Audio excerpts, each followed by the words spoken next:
What's popular YouTube? Another day, another demo. Today we're going to talk about who is the best player in Denmark. This player is somebody who I think is... Their team doesn't get talked about enough for them. This guy's land rating is so far ahead of his teammates that without him on this roster, then who knows if they even stay together. You guys know how I feel about this player, man. Let's talk about it. Let's get into it. This player has 5 letters in his name. Come on, man. If you haven't figured it out yet, you guys know how I feel about this guy, man. That's right. My number 7 player for 2022 is none other than Stown. Stown has done a ton this year for a roster that touched top 1, that people consider to be one of the best rosters in 2022.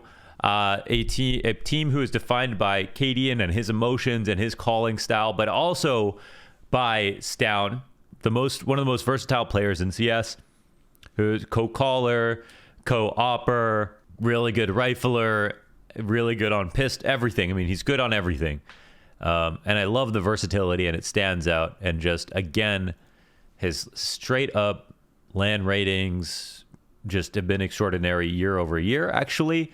Way far ahead of Heroics, while everybody else, we were like, oh, let's see what they've survived the online period and stuff. Stown has been the biggest talent in Denmark for some years now. There was even config saying that, like, I don't know, I think Stown was like 15 or 16 years old, and config's like, watch out for Stown or something in one of his bold predictions when he was top 20. Yeah, he's one of my favorite players to watch. Him, Hunter, Monacy, right now, love these guys. They're doing so much. I figure, why don't we watch Stown play CT side Mirage and talk about something where he actually struggled versus FaZe this year, and this is obviously one of their biggest rivals, and they ended up having to beat FaZe in the grand finals, the Blastfall finals, to win, and he got it together on Mirage, probably his best map, if not his second best map this year, to beat FaZe in a game where he went 33-21 in one overtime and won the Blastfall finals, and then took a break because he was going through some personal stuff. Obviously, tragic loss this year with Stown, and so he took the world final off, and we don't really count that as much for Heroic when we talk about them, but ended on them winning the Blastfall finals in Denmark with all the fans, and Stown being the star of the show, and Stown and Yabi, whatever. So anyways, let's watch it. Mirage versus FaZe. So Stown, this guy who on CT side, first of all, I just compared him to Shocks. And people are like, why would you compare him to Shocks? Shocks is washed. I'm like, no, you idiot. I'm talking about Shocks when he was at his peak, okay? Shocks had the same M9. Shocks was a IGL at some point, or a co-caller. He also was good on all guns. He has so much in common with Shocks. You guys just don't have any context, and you just think, what do you mean? The guy from Apex who got cut from Apex? No, dude, Shocks is one of the best players of all time, okay? Holy, grow brain. All right, that's not what I'm trying to say. Stown is in some ways a lot like him. Now, I will say one negative about Stown, he misses a lot. The focus of this demo, however, is how he manages to have such good stats despite missing a lot, because he, unlike most other people, and why it's Stown, is he is really great at manufacturing opportunities to fight, okay? If there's one player, if there's something that I can say about Stown that stands out to me the most, is that he will find new ways to fight fast, a lot, okay? Whether it's finding a new timing on the same angle, whether it's using a nade, whether it's using another gun, whether it's coming back at it at a different time. It's Stown, I think that's what he's the best at. And I don't know why. I think I watched one of like his highest kill games, and I saw, all I could notice was that I was like, man, if his aim was just better, he got all the easy kills, he would have 40 kills every match. Like, that's kind of how I felt. So I think that only speaks to how good he is, really, but it's honestly not his aim that stands out to me the most, which means that, in my opinion, he could be even better, a lot better, actually. And he might actually need to be, you know. He's definitely the hard carry on Heroic, even though I think that Cadian and him kind of split how much comes down to them. Like, Cadian's calling style and then Stown's impact in this system are like two things that could never change about heroic. Otherwise, it's not heroic anymore. That's how I feel. And don't believe anyone tells you Cadian's not a good individual. Like, he can have bad games and stuff like that, but like, some of them, when he plays well, some of the match they have, it defines their tournaments. Absolutely. So here we go. Early start. So the cool part about Stound's position on Mirage is that he plays CT side. He oftentimes, it's not always spawn based. Sometimes it's spawn based. So if he has a front left's most spawn in CT spawn, he's going to jump out window and play top mid. And so I don't know if the call is, hey, I have the spawn to play top mid, or if it's Cadian, hey, you got the spawn, let's play top mid and play for mid control. Otherwise, if he has the rightmost spawns, he's crossing, doing a palm tree flash, which blinds everyone crossing on a mid, and then comes into connector, throws a smoke into the bottom connector, looks for a fight, that sort of thing. And then he looks for nade timings to try to punish people who are running down to the bottom of connector, or in this last situation, trying to play top boxes, which is another key thing to do. And then also coming into window, mollying window in case they try to smoke it to give himself a chance there. A lot of this has to do with his spawn. And because Mirage has been maximized, Mirage has been figured out, okay, for the most part. There are innovations on Mirage, which speaks to how damn good this map is. It's a really good map. Anybody who thinks this map is bad is like lost. It's one of the best maps easily. I mean, like, it's probably the best map. It's just too popular to call it that. But I think Nuke is the best map. But okay, I think because you can play this map in Mirage, in pugs and matches at such a high level, it's got to be. Come on. I really think the main problem with Mirage is that people are just too good at it, so it's kind of annoying to play. But look at this flash. It's beautiful to stop this. So his whole prerogative is to try to stop them from coming down to the bottom connector. So this is a rare start towards B with the double push, it looks like, coming out on the B side. Let's see. Oh, this is a huge bait for Tessus, actually, with that full mag spam. Deep nades.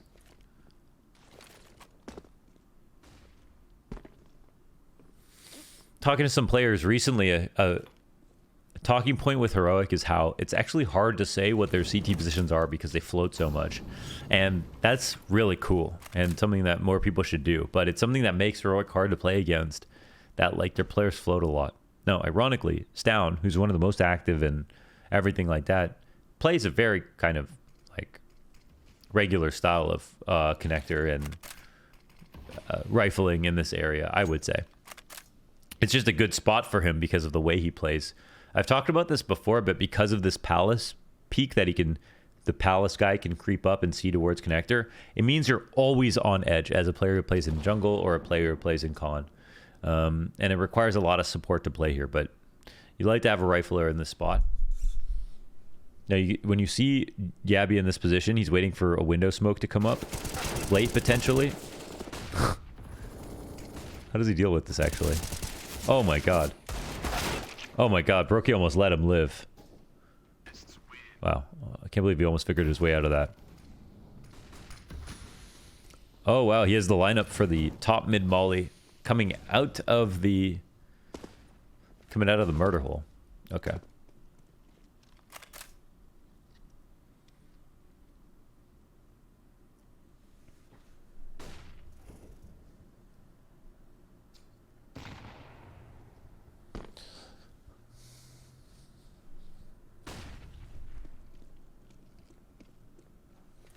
When I say a lot of support, flashes to peak con to mid, flashes to peak underpass.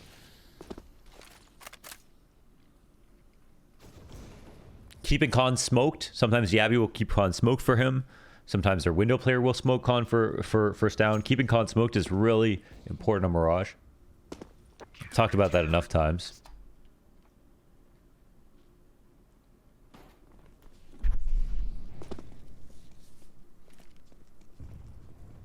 There's three different parts of the round where you'll see window being smoked, usually at the beginning of the round, fast, like Fnatic window smokes. And then the second time that I've noticed a lot is around the minute mark. And then after that, like a third smoke, just because it could be an A, B, B hit, whatever, to make it seem like you could be testing mid, to make it seem like you have an underpass lurk. There's a lot of reasons you want to keep window smoked as well from the T perspective.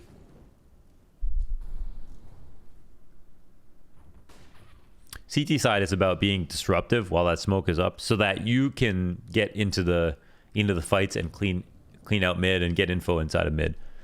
The more you fight while the smoke is up, then the less time will actually be available on that smoke to do what they need to do with it, if that makes sense. So it's important to disrespect some smokes, especially if you think it's some kind of fake. Okay, pretty free position here. Let's keep it going.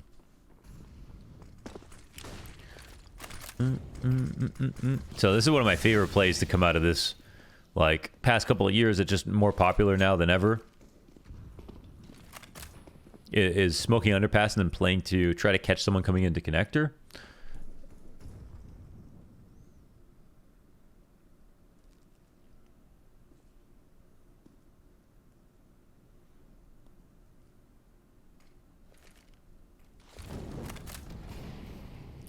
And remember, every time you molly underpass, you're putting pressure on the top mid player. And every time you molly top boxes, you're putting pressure on the underpass player, right, to not come out. So no matter which side that you choose to put pressure on, the more you open yourself up. So Cadian gets a shot to the top of mid. Stown makes sure that no one can come out of underpass and shoot Cadian as he's picking off of Cat, right? So you don't have to have pressure on both sides. You need to have pressure on one. And that's why you see sometimes teams middle of the round waste their Molotovs. If it's the option that the T's want to try to take mid control at this moment, you know it, then it's really important that you kind of separate that attack and try to find your way to counter.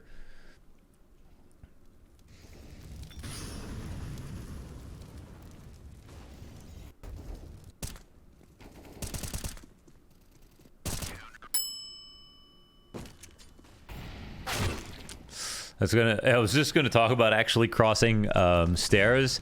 That's an insane shot from Rops, of course, especially with the molly up right there on the ramp, because he could have been boosted. Maybe he was low and just took the shot, but whatever. It's Rops. It's gonna happen sometimes. Doesn't mean you shouldn't cross. Doesn't mean you need to smoke it every single time you cross. You need to keep your smoke for connector. You can't use it on A ramp. You have to have it for inside of connector. There's too many mollies that come, and you need to be able to one way over your own smoke to be able to fight in connector. So don't play connector without a smoke. Don't smoke A ramp if anybody tells you to when you're playing connector. And now we get to see Stown amp it up to pick up the op. And again, when Stown picks up the op, it's not like weird. You know, it's not like, ooh, what's this weird situation where they had so many ops? No, it's just he could primary op for this team. He's probably a better opper than Cadian, even though Cadian has some really big moments if Stown wanted to. But he's such a good player and such a good rifler as well. You wouldn't make him an opper. That's silly. The way Heroic work is so good. Him and Cadian are like the perfect combo. Everyone fits into the system, buys into it, and him as a hybrid is ideal, right? Like Rops is hybriding way more on phase, and it's been a great thing for phase as well. But yeah, Stown's one player who could just genuinely just primary and be great.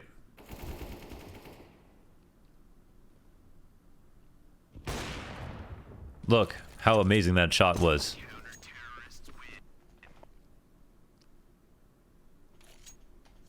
So top right spawn, you know, cross towards A, flashing palm in this position for people who are crossing out, and then try not to get opt on the cross, keeping your smoke in case they molly, and here punishing, and just not even smoking, just punishing the cross. They try to do a fast cat, but they already have Yabby jumping cats, so they don't have to worry too much about this.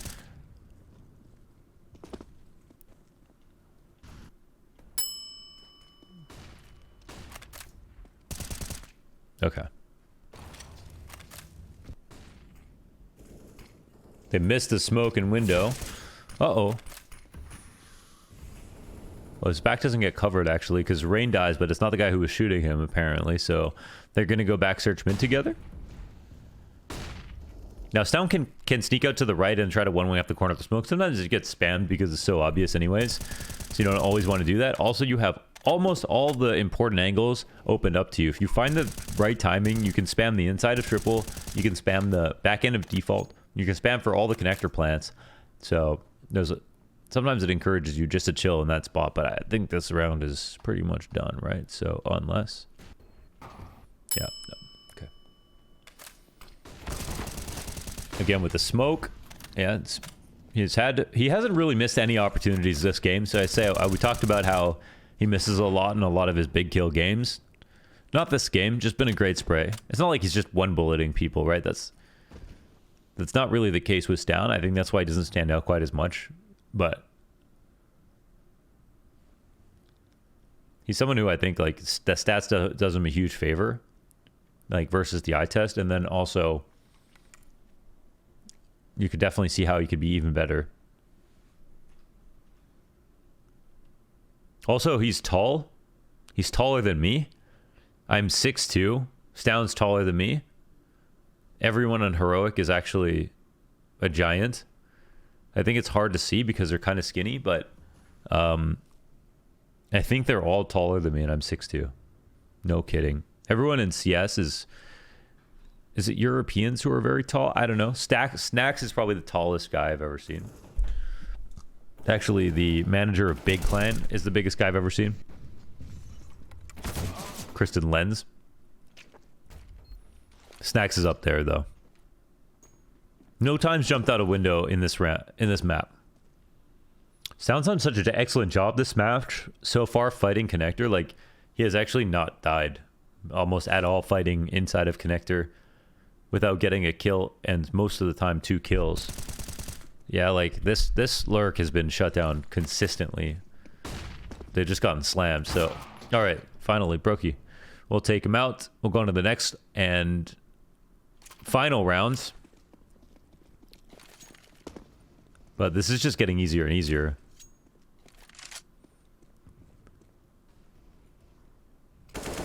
And they're actually playing to sites right now because it could be an anti-eco. So, nading Tetris, looking for a swing. Okay, let's see how he plays this. He can jump up again if he wants to. Yep. It's a good angle to the top of Tetris. And he'll end up dying, but it's pretty much the round is over already, right? So who cares? That's down. Okay, he came through with 16 frags right there.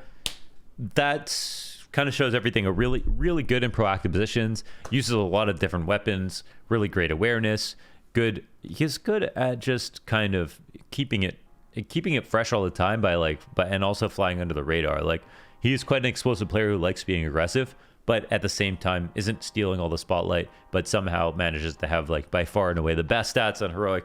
That's why we talk about Stown. That's why he's one of my favorite players to watch. So that's it. That's why he's my number 7 player of 2022. Who is number 6?